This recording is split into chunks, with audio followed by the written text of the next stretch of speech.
Welcome, CommanderSmiths. We are the CommanderSmiths. God damn it. We are the CommanderSmiths. I am Adam Smith. Hold on, give me another one. We are the CommanderSmiths. What happened? I lost it. You I lost did. it. God damn it, this is embarrassing. I'm going to have to go back and listen to what they were like a month ago or so. You're in your own head at this point. I know. It's like, you're like, how do I normally say it? Okay, this is what it, nope. How do I say it the way that, I know our, they tried. Welcome, CommanderSmiths. We are the, no. No, it's not. We are the CommanderSmiths. That's how you say it. I'm Adam Smith. I'm Lowery Smith. Don't worry. We cousins. We are cousins. Oh, damn it. Come on. Same time. Let's practice this. That's what we should do beforehand. Let's go through our opener. No. All right. Well, this is episode 170. Besides screwing up our intro for a continuous month, what are we doing today? What card are we going to defeat today, Lowery? We are going to fight against Triumph of the Hordes. Woo! Badass card. I mean, Infect sucks. It's really good. It's a good card. And so we you know, it's a used a ton in green EDH. We wanted something a little bit different than like Insurrection normal combat damage, and so we give could it have a little easily bit gone of a with different angle. Craterhoof Behemoth, which would have been just basically a duplicate of Insurrection. This makes it a little more difficult because you're dealing with poison counters. It doesn't matter where your life is at. This is you're dealing 10 poison counters to kill. Blessed Reversal to gain 3 life for each attacking creature isn't going to save you. Yeah. So you weren't going to play it anyway. Yeah. So we got a pretty sweet list. There's a couple repeats, so we will reference back to Insurrection. So if we ever say that, go back and listen to that episode or check it out on YouTube. You can see those cards as well. But we do have a little bit of a different angle with this one, so it should be a lot of fun. Other than that, we have our one spec we're actually going to do Strixhaven, proper Strixhaven, the actual set. And then we have Stump the Smith from another patron, or this one's patron. Yes, patron. It's been patron for a couple weeks now. Yeah, it's been awesome. It's funny, though, because I get it sent, and it's like, this one would be cool, and I'm like, You want to add in any clues? Nope. You can just do it. I'm like, okay. So it's fine because I'm just like, okay, it's a good one. I haven't used that one yet, so this one's another one. But what are you drinking there, Lowery? What beer do you have? What beverage? Well, I was just like, this is the first normal like can I've drank from in a long time. Yeah, it makes your hands I'm like huge. It looks so small. I think that's what alcoholism looks like when normal size cans are small to you. So this is the Firestone Union Jack. This is a West Coast IPA, and it's pretty IPA-y. APE-ish? IPA-ish. It's strong. Yeah, it's fine. I'm going to be going through some Firestones because I picked up a You're decluttering, right? Decluttering. I will clutter it back up in a month. The word from last week. I am drinking, and I said I wasn't going to say this on the cast, so I said it beforehand. But now you are. Yeah, You're such an honest person. I know what's going where this is going next. Yes. Come to find out, I think. So I play a lot of volleyball, as you know, and getting ready to listen to this story again. Well, that's what that was. I thought you were I'm sorry, I have poor technique. I would occasionally over the last couple years get some knee issues, and I was just like, it's just getting older, whatever. This is the old man podcast here. I think I just realized in the last week that I think those occasional knee issues was actually the early signs of gout happening in my knee. Oh, fuck, I'm old. This sucks. So here's a serious question about that now is, do you need to change your after gout timetable of how you talk about when you had gout, or after AG?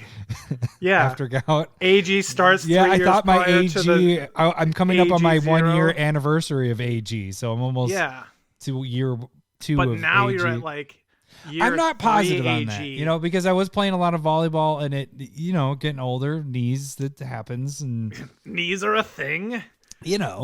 So needless to say that I'm drinking Your dad a has beer. 2 new knees. My dad has 2 new knees. So yeah, yes. that's what I was assuming. I'm like, I'm just, and I ran a marathon back in the day. I would do a lot of running and stuff. So it's just like, it's probably what's happened. I played soccer.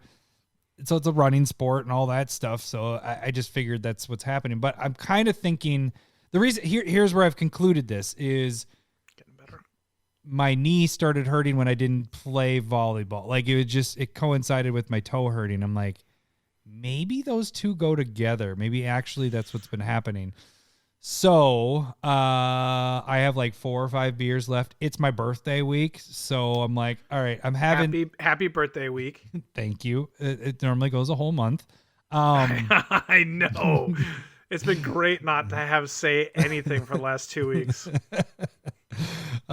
So this will probably be one of the last few casts you see me with beer, and you'll just be seeing me with a different selection of wine, I guess is what I'm going to be drinking. We're going to become winos. Mm-hmm. This is going to be how this, because I only drink for the cast now. At this point, I have 2. You have 2? Maybe one of the 2 turns into league night or a game night, and then I have 1 here. But at most, it's 2 a week, and that is it. That isn't my it. That's my it for the week, and then the weekend, and we watch movies, and Cindy and I stay up and watch stuff. So there's my other stuff. So yeah, so it's all gonna be wine. I'm gonna be all into that. But anyways, I have a very funny story that I did not tell you about yet. So, okay. Have you gotten to the point with little Lowery about like he doesn't know the concept of numbers, like how numbers like time, it's like how definitely not time, but you know what I'm saying, like they don't know how big numbers are. Like sometimes they're just trying to say a big number or whatever, like they're like, yeah, that's like infinity, 1,000 billion big, yeah, have you ever had yet, he has no. Okay, so the boys are into that, and sometimes they kind of get stuck on numbers and they think that's the big number and they keep repeating that one. Zeke is stuck on saying, he said this weekend. He's like, out. He's like, Mommy, I love you 69. We're just like,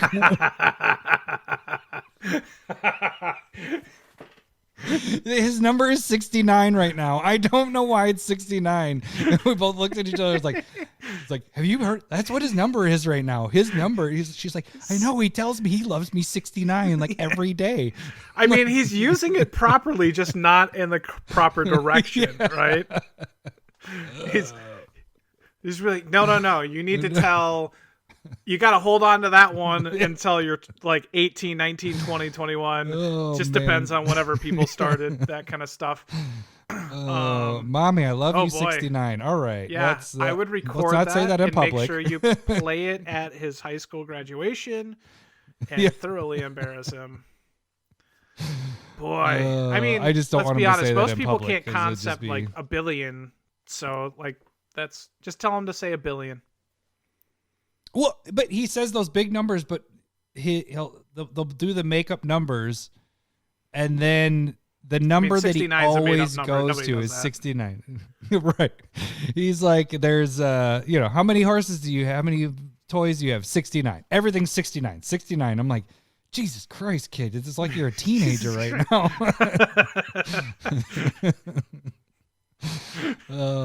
So yeah. When you find out that that's exactly what he's going through. Yeah. Teenagers find out what 69 means. 69. Yeah. They fucking go nuts. That isn't even just that goes through your 20s, and I have old passwords that have 69 in the password. Of course they do.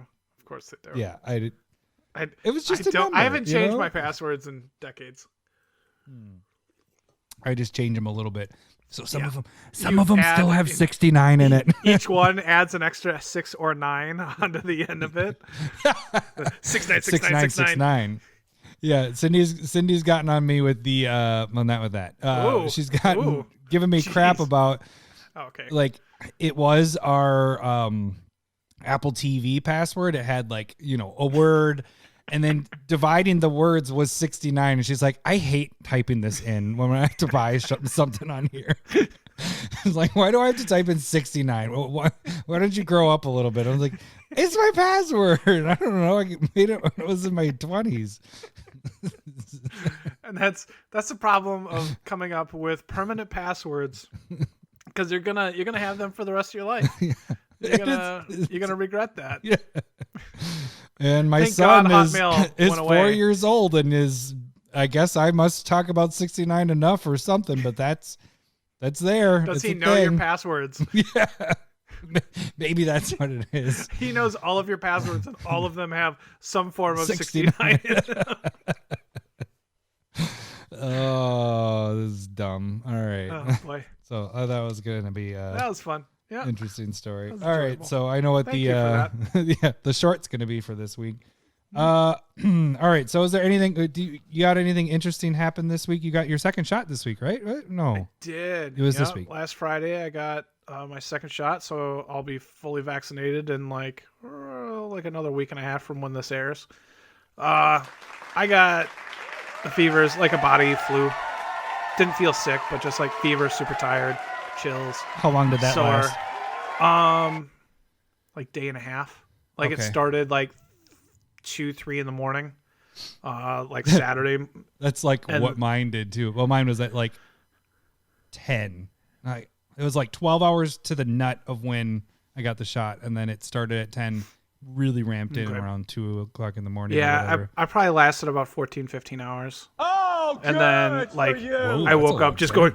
going, like Yeah. my teeth were literally chattering, and so I had to like But you're get a sweating. sweater Were you on. sweating too? Because I was don't I was recall that. shivering with 2 blankets on me, and I normally sleep with the minimum amount of blankets. Yeah, And I was still shivering, but I was sweating at the same time. It was, yeah, it's but it's worth it. It feels Yeah. great. Just I don't know. it There's wasn't something about bad. once You know what I get- mean? I've Yeah. felt sicker. Like that's the weird thing. Like I didn't feel awful. It just like felt awful. If that like no stomach, no head stuff. Yeah. Like a little bit of pressure in the skull, but like I'd take that over having the flu any day. Well, you know? that's what I say. It was a little different knowing that you weren't actually sick and that it was going to be short lived. You know, whereas it was questionable for me. My kids have had fevers. Lowery had fever the weekend before. Elise had fever Wednesday, Thursday, Friday, and then hers broke. And then mine went like 6 hours later. I'm like, fucking, am I sick? Am I sick? but What is going on? At least when I got it, I knew I was thinking like, you know what I'm saying? Like when you have the flu, you have it for like a week, you know, or it's like 3 or 4 days. Like at least I was like, okay, this is not going to last. I'm not going to go through this cycle of being shitty for a week. It did give me being out of it for a day and a half or so. 2 days actually, I think was out of it. I mean, okay, here was my plan anyway. If I didn't get sick, I was gonna fake it so I could sleep as much as I could for at least a day, and just like Kirsten, Nice. take care of the kids. I'm so tired, and just get some fucking rest. I'm tired anyway, so like, that's probably why I was just like, this wasn't bad. I got to sleep. Yeah. I was, and just be like, I'm so tired. Just go, just go. Just leave me here. Just leave me here. I took like a 4-hour nap in the middle of the day. It was fucking fantastic. Nice. So That's pretty good. I can't wait for my third shot if it if it comes to that. You're like, can I get the Johnson & Johnson next? Can I just start getting all the different kinds? Doesn't that mean I'm I like am so 300%? So vaccinated. The virus comes near me and it dies like when it's on other people. Let's do the tags. Okay, so we do have a new patron this week. Jordan Britton is our new member of the CommanderSmiths, and welcome to a meat forest. That sounds like a fairy tale of a meat forest. I could listen to that every week. As long as we get a new patron. A new patron every week. You get to hear that. So thank you, Jordan, for becoming, getting in the Meat Force. You can also become a patron by donating $1 or more, gets you in the Discord, gets you to play league games, regular games. Right now we have league going. We're going to take a little break from league after this session is all done. Agreed. And kind of get back to normal decks for a little bit. And then we'll be playing, I think, what do we decide? Like we'll play it by ear, but probably 2 to 3 times a year we'll do league games or something. Yeah, I mean, we're very planned out people, so we'll figure it out as we go. Yeah, exactly. You know, it's like the normal Commander Smith way, wing everything. And then $5 or more gets you the proxy of the week. Every month you get the, depending on the level. Well, this is going to be a fun episode. You had last week of cutting, which just pristine. Yeah. So do you know what happens when we talk about 69? Fucks up our video and audio feeds. Everything goes to shit. So okay. $5 or more gets you the proxy of the week. Each month, depending on your tier, you get to pick the proxy from the proxy of the week. You can see the proxies of the week on YouTube. That's where you can see how they're made. And actually, last week started doing them live, and I think I'm going to continue doing that live. It'll change from week to week, but I'm going to shoot for Wednesdays. This week, I believe it will be 5:30 Central Time is what I'm shooting for this week. So as you're hearing this podcast, you hear it on Wednesday. Also later that day, that evening, I'll be doing the Proxy Time video. And this week is Teferi's Protection, and it is going to be Magneto. I have a good one for Magneto there. Awesome. Because that's who I would expect to. It was hard to find a good one that would fit because everything has that. It feels red, you know, because it's Magneto, or black. Some of the spells he was casting, it just seemed like a black card more than a white card. But I think I found one that works. You could also see our curated MTG. Lowery, what was curated MTG this last week or yesterday? God damn it! Or today? Today. It was the blue card with the enchantment with sacrificing creatures.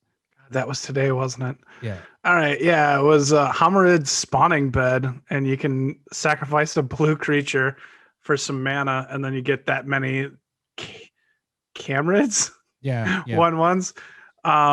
And so like for the CMC of the blue creature sacked, you get to create that many 1/1s. You had a nice little cool combo with that.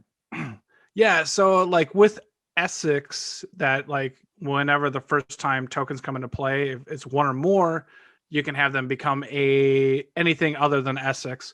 And so if you have them come into play as Biovisionary something or other, if you have 4 of them at the end of your turn, it triggers and you can win the game. And so you can just win the game right there. And it seems like a fun little combo, and it's kind of a cool blue sacrifice thing that can give you a lot of tokens. Works in like blue-white tokens with Cathar's Crusade or Divine Revelation. So I think I didn't until I started digging back 6 months ago, I didn't really consider it, but then I'm like, this looks cool. And so I've had it in a stack for months. Oh, really? Yes. That's how planned out I am. I just have a stack, and then I'm like, I need a card. The interesting thing with that card, I don't know if you noticed it, but did you notice it's not capitalized? Yeah. I don't know weird? Why. It's so weird. Like, I was just like, why are they don't have any capital letters in there? I was like, what's up with that? Anyways, so you can check that out on YouTube and all our other videos. We got box openings and this podcast. You can see all the cards and everything we're talking about right there. You do some fantastic work with the cards popping up, and so that helps out a lot, especially when we're doing stuff like this where we're talking about cards that maybe aren't used a lot. At least visually, you get to see those a lot more. And then we have lots of shorts and stuff like that. So check that out. That is YouTube. That is the free way to support the show. So you just jump on there, watch a video or two, like and subscribe. Subscribe first, then like some stuff. Go around, like it, comment on it, do all that fun stuff. You can also see Curated MTG and Proxy Time video when it gets posted on Twitter, because then you have a little bit of discussion on that. You can follow us on Twitter there. You can also see Not Sharing with Adam. Direct message us there where you can give me ideas for maybe stuff like Stump the Smith Savant or any other things you want to ask questions about. Or you can shoot us an email at Gmail, which is CommanderSmiths@gmail.com. All right. That was that. Now let's get to This is this. Ba, ba, ba, da. Ba, ba, da, da. I don't know where my buttons are. It doesn't matter. Okay, that goes there. Where are they? Okay. It's time for everyone's favorite game show, Stump the Smith Savant. All right. If you guys don't know how this game works, I am going to read the flavor text of a card. Lowery is going to try to guess what that card is. He will ask yes or no questions. Any yes, he will hear this. Hello, boobies. Any no, he will hear this. Wrong, wrong, wrong, wrong. He starts off with 100 points. Every wrong guess is minus 10 points. Every clue I give is minus 5 points. None of the points matter. It's just bragging rights to see if Lowery is Savanty this week or Stumpy this week. So I'm one beer in, so I should do all right. This week is another patron request, and this is from Noah Paradigm Shift, and he sent this one in. So, all right, you ready for this one, Lowery? Here we go. I'm ready. A ruler wears a crown while the rest of us wear hats. But which would you rather have when it's raining? Baron Principia. Principia? Baron Principia? Principia. Principia. A ruler wears a crown while the rest of us wear hats. But which would you rather have when it's raining? Okay, so Baron was a professor, if not the principal of Tellurian Academy. He was the Principia. Yeah, that's could be what the title is going for. Like it's trying to be like cool, like he's not a principal, he's a Principia. But it makes me just want to say onomatopoeia. And and so he was just reprinted in M21, otherwise has no relevance, and except for like the Urza Saga block. And so the easiest way is this the Urza Saga block or Saga Legacy Judgment? Hello, boobies. All right. All right. So a king wears a crown, everybody else wears a hat, but what would you rather wear when it's raining? A ruler wears a crown when the rest of us wear hats, but which would you rather have when it's raining? So that is probably the best. That is hat. Why? Okay. Baron was blue, like, but he taught a lot of people. Like he was Teferi's teacher. So is it a blue card? Hello, boobies. All right. So then the next blue card, I would guess. I mean, from that set, is it Urza Saga? Is it Hello, from boobies. Urza Saga? Okay. And so that makes me. Is it a sorcery? Wrong. Okay. So it's not Windfall. It's blue. Urza Saga. It's not. I doubt it's Rewind. I doubt. No. Snap is in Legacy. I'll take a clue. the first printing of this card, the art features 5 colors of smoke.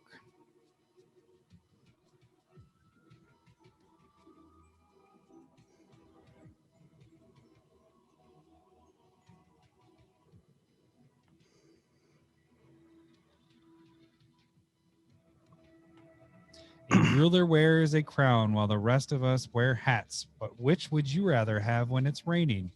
Card features 5 colors of smoke in the first printing. It is an Urza Saga. It is a blue card. And it is not...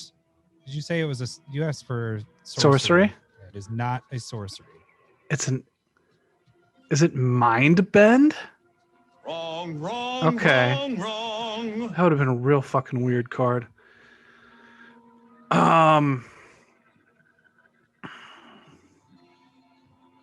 5 what colors? 5 colors. Five rays colors of colors 5 or just colors 5? of smoke. Of smoke. Smoke. 5 colors of smoke. That's... I could not tell you. Ooh. I was hoping Is- that would hint at it. Like there is... When you know what the card is, you're going to be like, oh, yeah. Probably. I mean, is this an instant? Wrong, wrong, wrong, wrong. Can I? I'll take another clue. The latest printing has basically it instead of doing the smoke stuff, now it's waterfalls and birch trees. I completely changed it up from the original art. Waterfalls and birch trees. And it only has these 2 printings. Urza Saga, and I couldn't tell you what the most recent one would be. Well, you couldn't because you don't know what the card is. Yeah, I don't. Wink. This one's tough. This one's real tough. Okay, so it's not an instant, not a sorcery. Kings wear crowns, we wear hats. What would you rather wear when it's raining? Does that apply? How do I ask this? A yes or no question. Yeah, and it Original art features 5 colors of smoke. yeah, that's not helping me. Newest art features birch trees and waterfalls. Is the flavor text different on the second printing? Nope, they're both the same. They're both the same. Oh, sorry. Wrong, wrong, wrong, wrong. The no, but Does it actually apply to the card at all? yeah, Hello, boobies. kind of. What would you rather wear when it rains? Not when you think about it more, not specifically what it's saying. Is it a rare card? Hello, boobies. Okay, so it's a rare, so I gotta stop. Get my head out of the gutter. Love those commons and uncommons from Urza's Saga block. Maybe narrow down the type still. You don't know what type it is yet. Well, it's either creature or enchantment. And then it's going to be, is this an enchantment? Hello, boobies. Oh, does this keep land tapped? Hello, boobies. Okay. I'm getting there. Yeah, Getting there. our music bed just ended. Damn You it. know what the card is? I'm not even going to kick the music bed in because you know what it is. Reprint from Masters 25. No, or are you saying when it got reprinted in? Yeah. Wrong, It's a master set. I don't fucking care. Ultimate Masters. Yeah, that's what I meant. It's the blue God. version of Blood Moon. Yeah. Now it just sounds weird, like having you think. I know. I'm just scratching scratching the beard. Maybe you should get some music going, huh? I just put it up.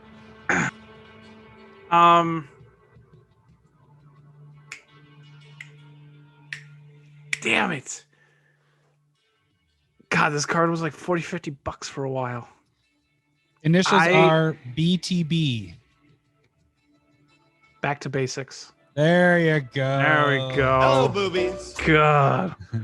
Nice job. Nice job. Solid card. Now, do you picture the smoke is the original printing is the gal doing your thing, actually. She's doing your pose. And then has the 5 colors of smoke coming off her fingers. And then the ultimate good call. masters is the birch trees and waterfalls. Good call. Jeez. That was tough. I wasn't sure if you had seen it and it would click, but I think the flavor fits a little bit, because it's kind of saying you're bringing things back down to basic, I guess, I don't know. I don't think it worked, but it didn't affect my opinion of what was going on anyway. It was just tough. It was tough. Yeah. All right. Now, see if I can find it. Go to my buttons. There we go. You have to pretend like you want to use a condom. I like to say something fun when I bring it up, but honest, I'll be like, you're going to want to wear this. I've had a busy month. It's like a petri dish right now. I don't know what's happening. All right. So it was plan B, but now it's how to fight certain cards. And this week we are talking about Triumph of the Hordes. So if you don't know what this... I like how you blended the opener. It used to be plan B, but I already made the buttons, so we're doing it. We're still doing it. I'm not going to change it because we only got another week left of it. So if you don't like it, fuck you. He doesn't mean that. He loves you. No, I love all of you. All right. So if you don't know what Triumph of the Hordes does, it's double green and 1 colorless. 2 colorless. Is it 2 colors? It's 4. Yeah, it's 4, man. 4. What the fuck do you... That's undercosted at 4. So it's a sorcery. It gives all your creatures 1/1 trample and infect until end of turn. So yeah, this card, I don't know. I think Creator of Behemoth is 1 and this is like 1A. Like these two kind of go, these are game winner kind of cards. Typically this one's interesting because you can get through. It doesn't matter how much somebody's life is, and you just kill them with the poison counter. So it's a little different there. I think that's what makes it more interesting as well. Is just like if somebody's at 1,000,000 life, Crater Hoof is gonna just be tough to beat them with. Yeah. But Triumph of the Hordes is it's a leveler. It's like, and sometimes it's that one shot too, and so it's like, if I don't kill you now, infect doesn't matter, right? So sometimes you just need to survive, and then your life totals what it is, and then it's back to a normal game. It's almost like a weird little sub game when it's cast, going, okay, is this going to one-shot somebody, or is it going to try and kill everybody? And this situation we're talking about, it's killing everybody. Oh, yes. We should preface it by saying, again, no counter spells in this. So assuming counter spells just counter everything that you do. So we're taking that out. And we are also taking into consideration that the player knows what's on the field. So you can't really be necessarily... We do have some cards that will help if you are running into this card often. At the end, though. But it will be at the end. We'll just give you some tips. So like if everybody... your play group is tons of green players and they always finish with Creator of Behemoth or Triumph of the Hordes.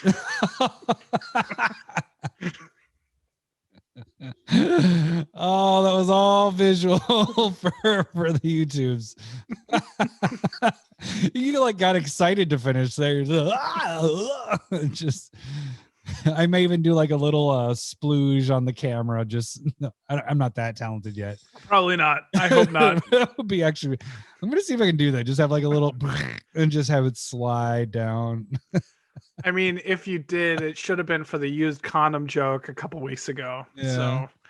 Oh no, I tried to do that one, but remember I was like, I was gonna do that one as the short, and then I was like, oh, that one might be kind of bad to put up there. And then I had like, I looked up condoms, and I was gonna have one like dance across the screen, and I was like, no, let's get this episode done. That was when I was doing both of them, and now you're actually editing the audio cast, so now Yeah. things I can do a little bit more with that kind of stuff. Okay, so back to this.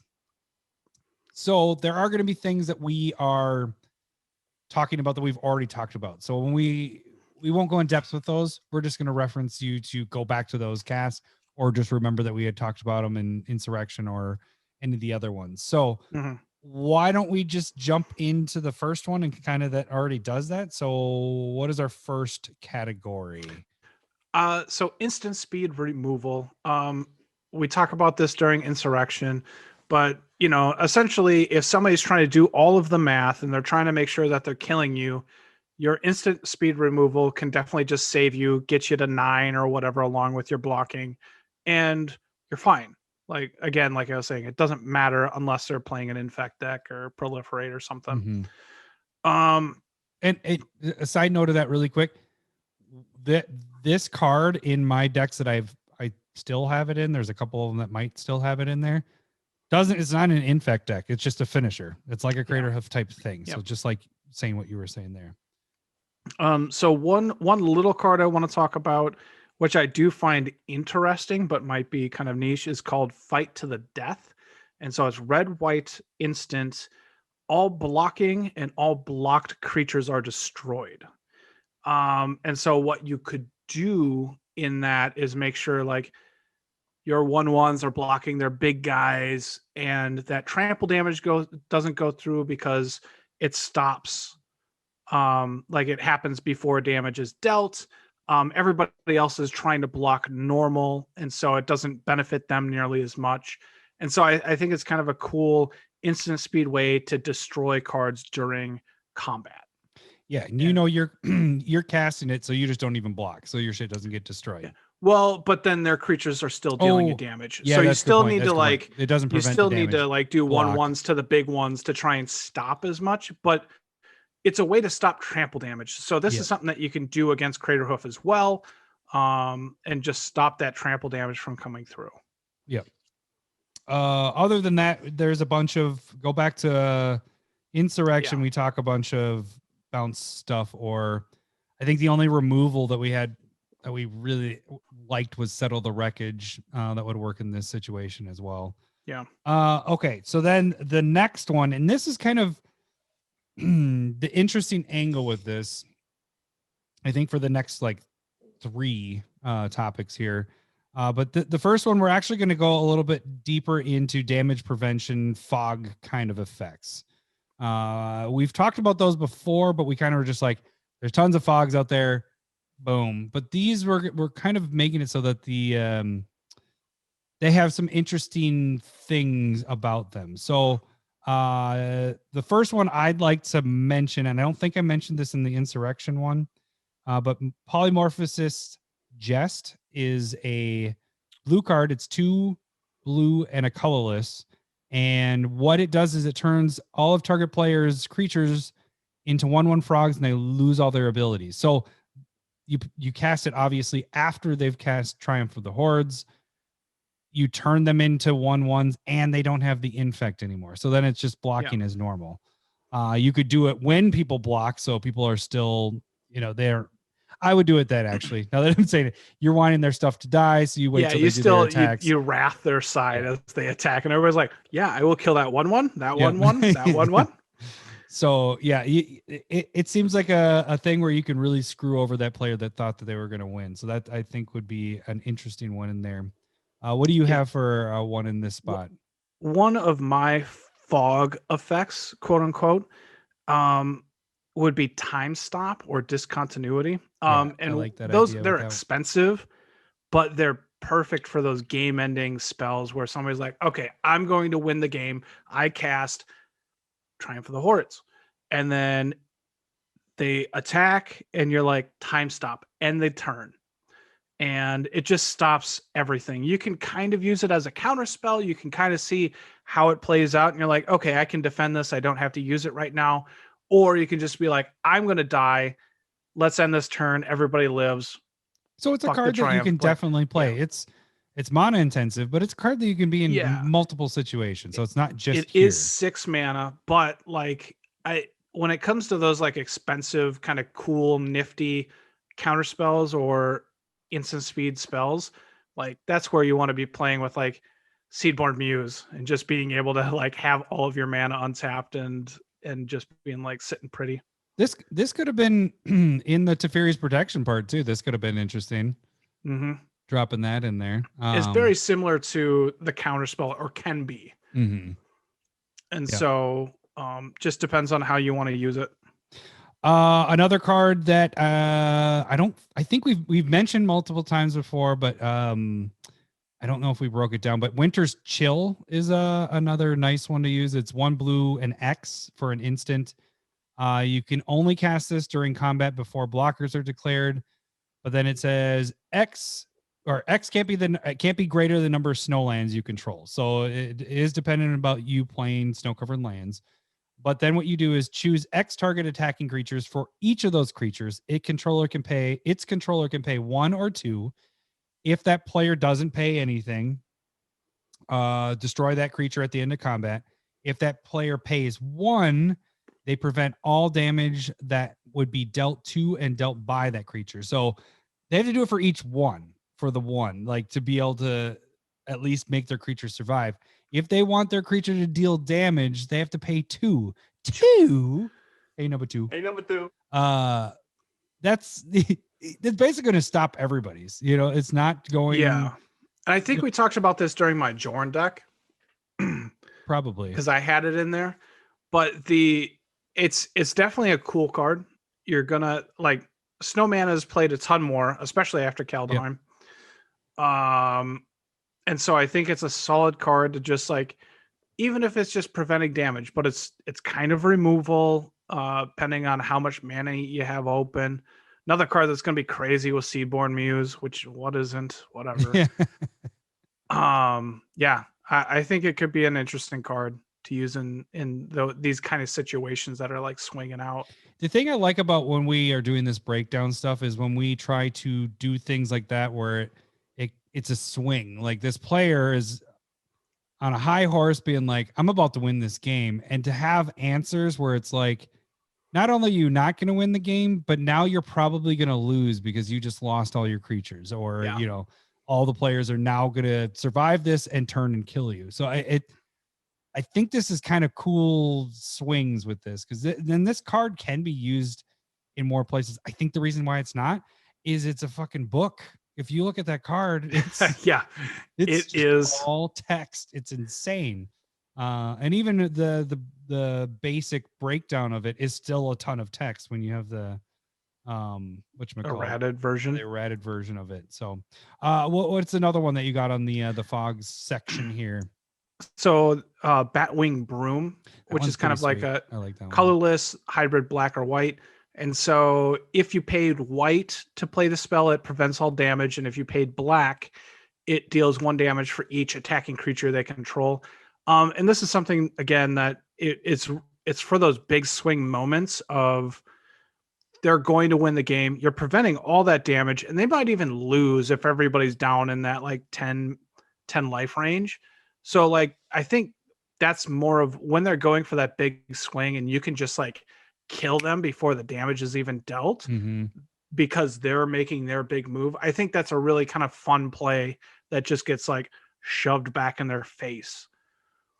And so that's something that I like. Yeah, no, I think that's pretty fun. We have a couple of those later. Random fogs that you just want to mention? Oh, well, the last one I wanted to like actually talk about was the chant of Vitu Ghazi. Yes. So this one's we kind of talked about a precast with stuff, not unsnipped anymore. No more unsnipped.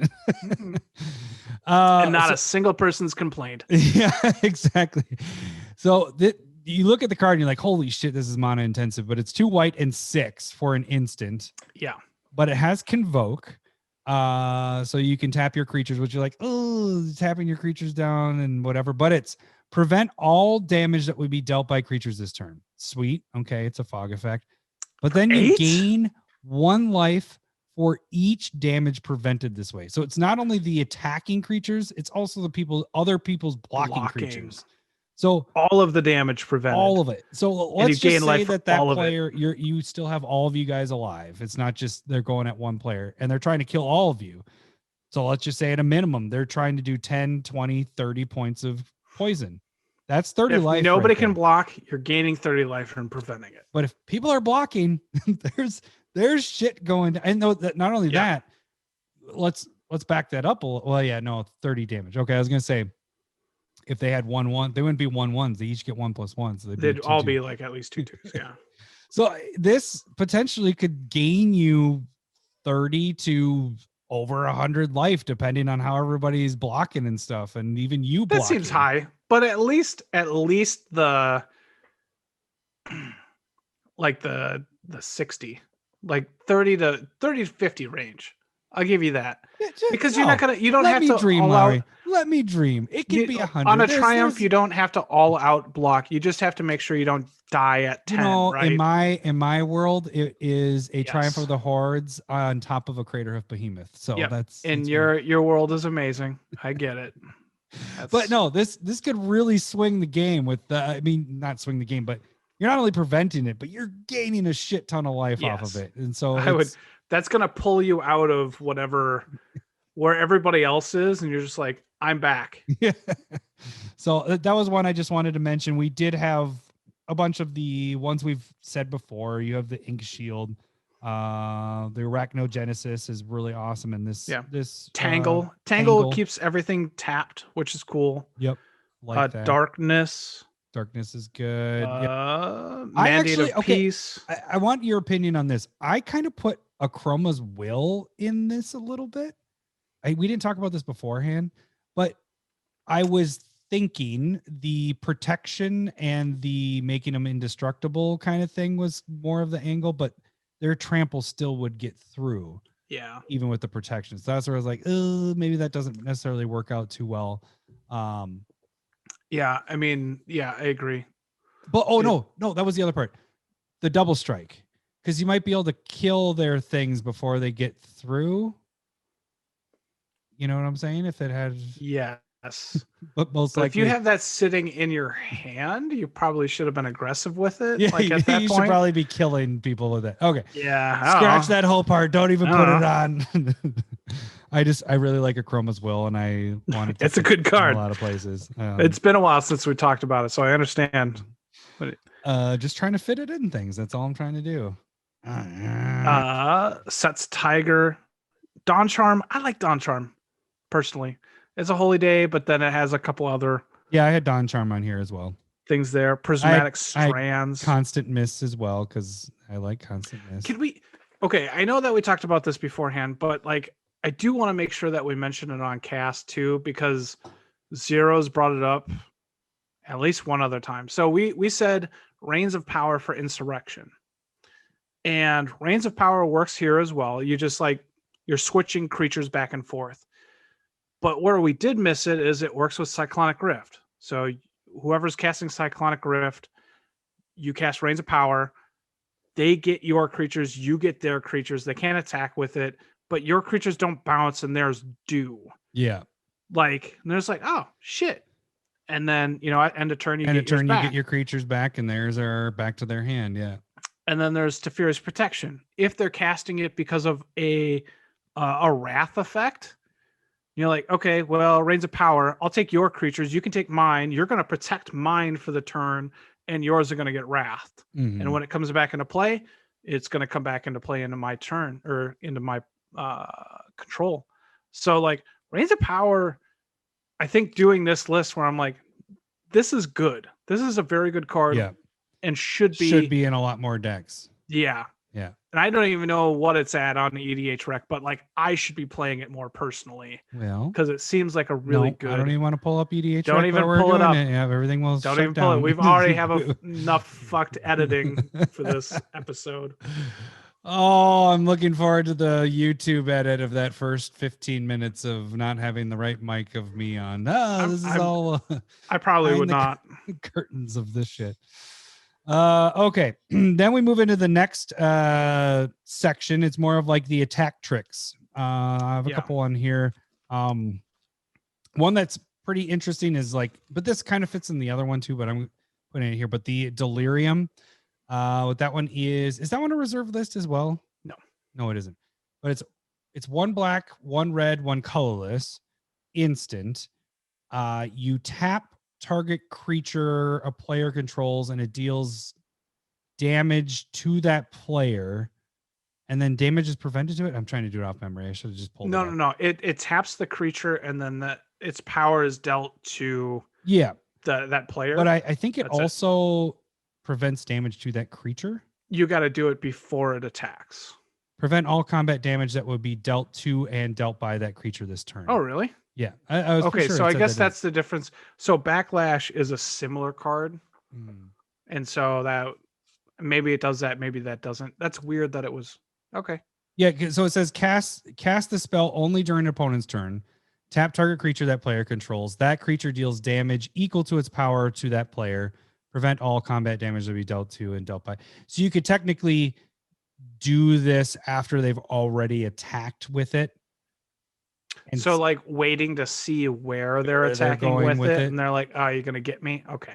So I'm going to tap that one. Even though it's already tapped, you can still tap target. So I like this and Backlash in this situation just because it's like taking away the biggest creature that's attacking you with Infect. But let's be honest, like this card is meant to go against Infect Golem, the big one, right? Blightsteel Colossus. Oh yeah, because you're like, okay, you're attacking with that. It taps, and now you are dead before any of your stuff goes through, and you're dead. And also, like the same thing with like those huge Crater Hoof moves, where you're just like, you're attacking me with a 20-something. Let's have that damage deal to you, and then maybe you die before anything else happens. Yeah, so this card's pretty legit. Both those cards are pretty legit for that. Especially the reason why this is even better is like Lowery just said, is if the creature is 10 power or more, even if they don't attack with it, you can just be like, okay, well, I'm killing you instantly right now before any of the other stuff goes through. So it seems like a pretty sweet card to use here. What else do you have for attack tricks? Rakdos Charm. So Rakdos Charm, and there's a couple modes, but the only one that matters is each damage deals damage to the controller, one damage. You said that so each weird. Creature deals 1 damage to its controller. There we go. You said you're 1 beer, right? I'm 1.5. Each damage does 1 damage to one. Each creature deals 1 damage to its controller. There we go. And if those creatures have Infect and they have 10 or more creatures with Infect, that player dies. There you go. Got there. And it seems like a really cool play. I like it. But it also can work well against those like token players that just like spam creatures out there. And you're like, okay, take 12 damage. Yeah. I've killed myself with Rakdos Charm. Yeah, I copied it 3 times and didn't realize that I started doing math. I'm like, am I dead? Shit, I'm dead. Wait, what happened? You copied it? Okay, so I was playing Inala, and this was against Nick and Ken. And this was just my plan. I was like, oh shit, I'm going to deal a ton of damage. And Ken hit me for like 15 with his Gishath deck. So he put out a ton of dinosaurs, and I'm like, I'm gonna screw him over. He's gonna take like 15 or like 20, 30 damage. And I had like 5 creatures out, but I had just gotten hit with a bunch of dinosaurs. And so I cast Rakdos Charm, copied it, and then I took 18 damage and died. and both him and Nick were like, okay, we're in our teens. And I'm like, shit. I guess I'll watch. Oh, you are the king of killing yourself. Yeah, it's pretty good. Yeah, I'm pretty good at killing myself there. A couple others I had in here. One was Shoving Match, which is 2 colorless and blue, instant until end of turn. All creatures gain tap target creature. So you play that before they attack because you can't do it after they attack. You won't be able to tap them anymore. Yeah. And your opponents will also get to tap down, but you won't know which way they're attacking with all that fun stuff. So yeah, but I mean, the hope is that you all have enough and stuff the other to people tap, that would be attacked, everybody just taps down the creatures before they're attacking. because the trample is the part that kind of gets through. Like you may have enough creatures to block enough, but you might not have enough for that trample to run through and kill you. So that's a quick one. And then the one I really like actually for this attack trick stuff is Spore Cloud. And this is 2 green and 1 colorless. Instant, tap all blocking creatures, prevent all combat damage that will be dealt this turn. Each attacking creature and each blocking creature don't untap during their controller's next untap step. So you have this in your hand. They're all out attacking. You don't even block. You let everybody else do their blocks. As soon as that is done, then you go, all right, Spore Cloud. Everybody else's creatures just stay tapped that had attacked or blocked that turn. So it's kind of a tap down in a way. Seems like a cool card for sure. Yeah. And then what else did you have for this section? I had Master Warcraft. Oh, I like this which one is Boros 2 colorless instant, and you control the combat step that turn. And so you can have the infect player just kill the other two. Just kill the other two. But the other thing that you can do there is make sure that the blockers are killing as many creatures as possible with them still dying. Mm-hmm. So you have the least amount of creatures to deal with. Like it's such a fucking sweet card. Yeah. It's such a sweet card. Yeah. I can board wipe in a way. Yeah. And kill in this situation. Yep. So I suggest to myself I should play this card more as well. Me, I got to play this more. All right. And then the next category is basically like blocking tricks in a way, right? Yeah, I would say so. Yeah. So the only thing I have in this spot is Necromancy, which is an enchantment, but you can play it at instant speed. And the only thing that's different is then you bury it at the end of turn.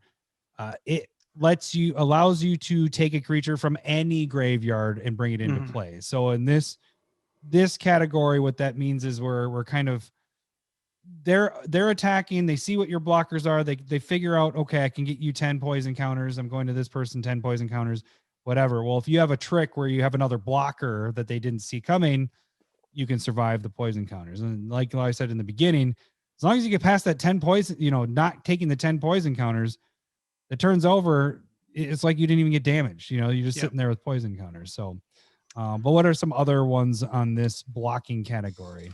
So to stick with recursion, just quick going over it. There's Twilight's Call, Wake the Dead, Corpse Dance, Shallow Grave, Goryo's Vengeance, and Rally the Ancestors in white. And then going over just like the flash and instant speed token creators and creatures, just creating more blockers than the expected can be a benefit for you. Because again, like it doesn't affect your life total. And what we've experienced is it's not a poison deck. You know, it might be an Atraxa deck, then you're kind of fucked. But, yeah.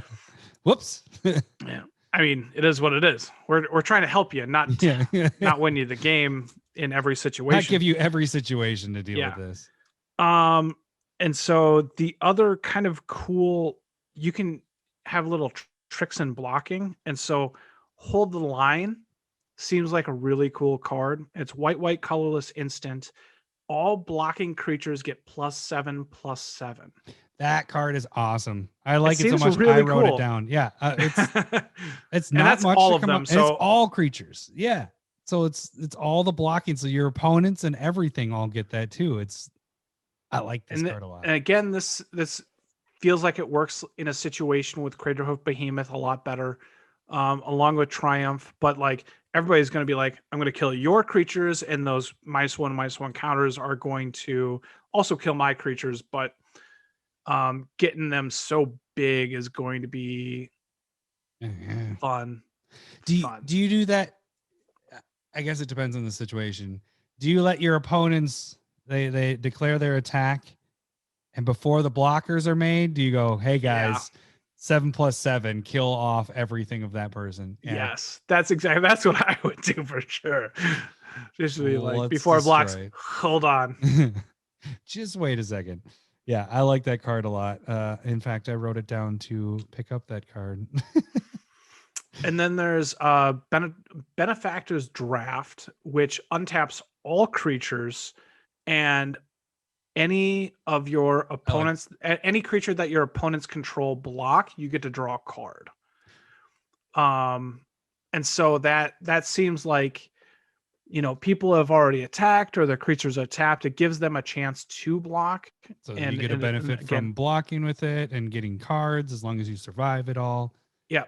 Yeah. And there's a bunch of that kind of card, that the idea of untapping all your creatures at instant speed, like 2 arms, and there's a couple others as well. Before we get to the hinder cards, we don't normally say this as much, but some of these things can be, if you have them sparse in your deck, you can get them with tutors. I hate saying they go get tutors, but it can definitely help in these situations to find the certain things that you need. The hard part is you don't necessarily have the answer right, because none of the tutors, which we kind of realized beforehand, is that they don't go to your hand. There's only a very select few, but you made a good point that if you use like Vampiric Tutor and Sensei's Top, you can get it basically to your hand. Yeah. Because then you're just putting it on top of your library. So any of these, I think a lot of these, like you mentioned too, can be used in a lot of situations. I mean, a lot of these that we've talked about that hit a lot of these different scenarios, you should maybe start thinking about playing those cards more, because then it means it's in different scenarios that this card is good. I do think it depends on where your meta is. Again, like we kind of bring up a lot of the same things of just like, if you got Triumph, if you got Creative, if you have, Insurrection, if you have that combat based, like ending the game moves, a lot of these cards, and in the Insurrection or like notes, those are cards that you should be looking into and adding them more into decks. But if you're in a more combo meta that doesn't deal with combat, maybe these aren't necessarily the best to be going with. We're just not in that meta. Yeah. And so like for us, I think it's something that we should be benefiting. Like definitely Reigns of Power should be being played more of my decks. For sure. Yep. Do you have me think of something there now? Just brain farting. Sorry. No, it's something when you were talking there, but no. It totally is. It's based on your meta. That's a very good point. Combos is just, we don't see that because our group kind of doesn't play that. Yeah. Also with the tutors, I mentioned the tutor there, but those are things to help your decks go more consistent. We just do it to make it so it's more random with our decks. It's just our personal preference with that. But so now let's take this. Oh, wait. No, there's 2 cards really, or a couple cards that counters don't matter. We didn't actually put this in where we were going to put it, but like Solemnity is one card where it's, that'd be in Hinder. Yeah, it'd already be out. Okay. And then what was the how do you say that one? Is it Malaria? Malaria. Oh, is it mosquitoes? No, I'm just kidding. I don't know. It's the size. Oh man, fucking the words. Silvoke Outcast. Yeah. I was like, all right, I got the first one, malaria, and then get to the second one. It's like, fuck, I quit. I'll just say initials MS Outcast. Yes. Oh, I got it. Got it. You'd probably get it on the let's go back. Read the flavor text for me. But you also have like, so in this section, it's more of, the scenario we gave you before is that player knows what's on the board. They're not casting Triumph of the Hordes if Solemnity is out. It's just not going to happen. But these are cards that if your play group, you're seeing Triumph of the Hordes over and over again. These are cards maybe you should start just sticking in your deck to stop that from happening. So what are some other ones that would probably help in this? The one that I thought was kind of cool and maybe niche or just like, just being hipster about it. Defensive formation. There you go, being hipster again. Using it wrong. Whatever. Defensive formation is 1 white enchantment. And what it does is it allows the blocker to control how the attacking creature's damage is dealt. And only to you. So only to you. The other players can get killed, but you can manipulate. So explain this, because I was like, well, the trample just gets through and it doesn't matter about that. But in this situation, what you're able to do, because you can overkill on trample. And so what you can do is block a 1/1 into a 6/6 trampling infect and have all 6 of that damage dealt to the 1/1. You can deal more than what would kill the creature. Mm-hmm. And so what you would just do in that scenario is make sure that no trample damage goes through. And they would, in our original situation, they know that and they can just get through with unblocked creatures.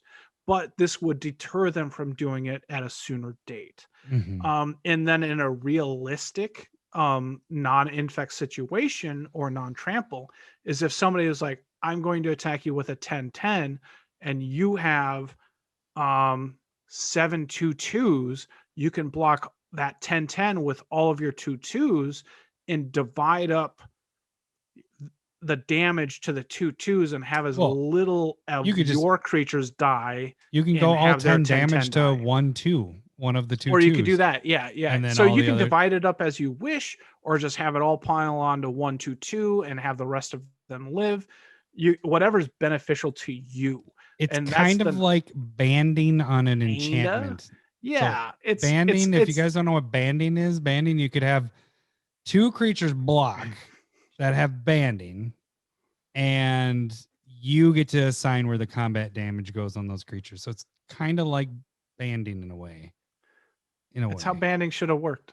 Right. Defensive formation. You looked up. Had to look.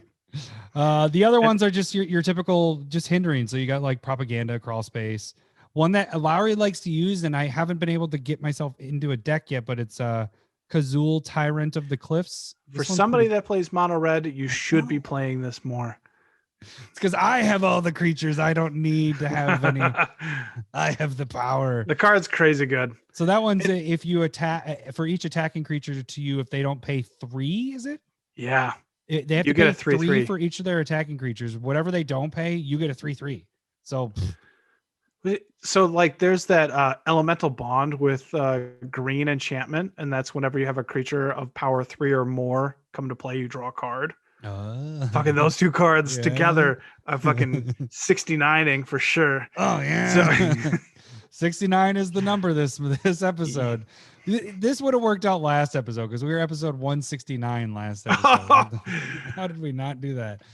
Dang it, Zeke. Why didn't you say I love you, Mom 69? A week earlier. And then you have like Silent Arbiter. You have Ghostly Prison. Yeah. There's a bunch of them. There's something Sphere. What is that one Sphere? Sphere of Safety? Yeah, Sphere of Safety. Sunstone is interesting here because it's just like a fog on a stick. We've mentioned that one before, and Glacial Crevasses as well. So yeah, there's a lot of stuff that you could have. I think those are nice to have out. A lot of those for hindering from people attacking you in general. So those are ones you would just have out in general. Yeah. But if everybody's playing, if there's a lot of infect going around or Triumph of the Hordes, might want to think about throwing those bad boys in there. Was there anything else we wanted to add on here? I think that was it. Yeah. That's a full list. We did work.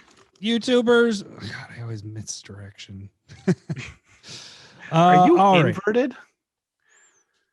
No, it's just my camera.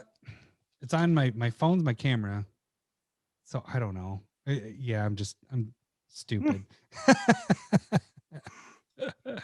All right. So now I guess we're gonna get to, let's see if I can actually get over to it. Come on now. Hello, boobies. And Gandalf, there you are. One Spec. to rule them All right. So what? Can I? Okay, sorry. Nope. Stepping on the buttons here, and I know that we want to go Buttons Lord of the already done. Rings because we like it, but there is a song from Brian McKnight, I believe. Might be wrong on that one, but it's Do I ever cross your mind? and it's yes, Anytime? yeah. But it's called. I think it's like it's a step song. It's like one step, I wanna be with you. Oh, Two. I feel like you could one spec, wanna be with. I don't. All right. Terrible song from the 90s. What? What? I had the CD. It might be. I'd have to Terrible. go back and check. For some reason, it's in my head. So yeah. All right. So we are picking from Strixhaven School of Mages. So the actual set. We are finally going to pick some cards from this. If you don't know what this segment is, we just pick one spec, and it's a card that we feel you can put all your money in on and eventually come away a winner. So one card we're going to get out of the way. Both of us are not going to pick because we think it's the best card in the set. But it's Wandering Archaic. Yeah. Wandering Archaic. Currently 3,500 EDH Rec decks. Extended arts are at 1050. Foils are at 825. The foil extended arts are 40 or 30 or something like that. So they've already popped up there. This card's going to be get it now, get as many as you want. So good. You're going to make money off of that card, but that's in our picks today. So we just want to get that out of the way. That's probably the I'm best. still going to pick. put it in the show notes. Yeah. Just- it's the Lowery and Maybe Adam that's all bonus. we it's our probably bonus don't have to pick. do anything beyond that. Yeah. It's not. It's our first pick. These others are our bonus picks. Yeah. Okay. There we go. Okay. So Lowery, why don't you start us off with your first pick? It's a good pick. Archmage Emeritus. 2 blue, 2 colorless. It's a creature, and then whenever you cast or copy an instant or sorcery spell, you get to draw a card. And this is 100 times better than Lunar Mystic, where you have to pay one when you cast an instant or sorcery. 100 times better. 100 times better. And so this card is. There's a bunch of different ones on this one. So I just, it's an 8, like the normal is just going to be an $8 to $10 card. Yeah. Everything else beyond that is going to be higher. So this one follows a similar, I have a feel, it's like Beastmaster, Beast Whisperer in a way. Yeah. But it also has there's a bundle, which I got that one because I bought the fat pack or whatever. Yeah. So it has that foil, which is the different art completely. You'll have that's at 350.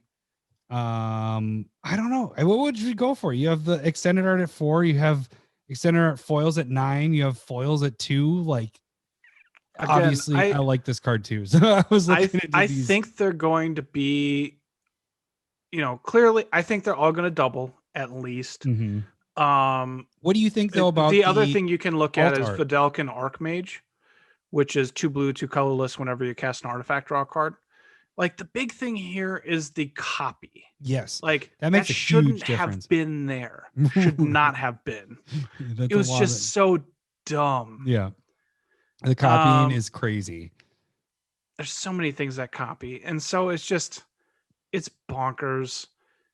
And that's personally, I feel like I would shoot for the bundle alternate foils and the extended arts. Maybe the foils. I don't know where I'd go with this one. The foils are so cheap too. Just the normal foils are $2. Oh, Yeah. but I think you're like you said, you're set with any of these doubling I up think at least. yeah. I mean, to me, the card fits in so many EDH decks. Just think of like Niv Mizzet Perun or Calamax.